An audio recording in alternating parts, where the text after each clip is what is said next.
Vote in the state legislature leads to a wild night in Tallahassee. Two top Florida Democrats, including former gubernatorial candidate Nikki Fried, put in handcuffs and taken to jail.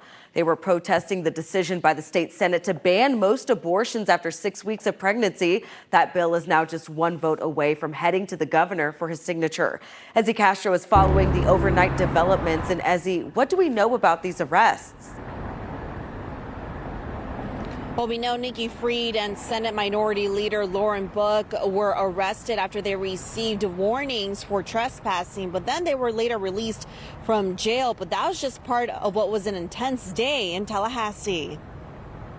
A bill to ban most abortions in Florida after 6 weeks of pregnancy is one step closer to becoming law. The Florida Senate signing off on the legislation last night. I would imagine that there will be many tens of thousands of babies that are saved because of this law passing in Florida.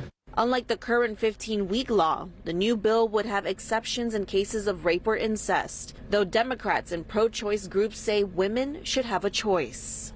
I trust the women of Florida to make their own decisions about something so important, dangerous, and life-altering as carrying and birthing and raising a child.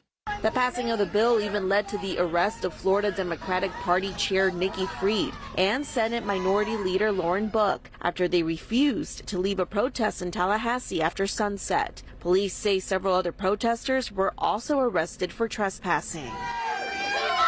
Shame on you! Senators last night had to close the gallery in order to take the vote due to critics that were yelling and shouting. Now, as for the bill, that still needs to clear through the Florida House before the governor signs it. Live in Orlando, Ezzy Castro, Results News 6. Ezzy, thanks.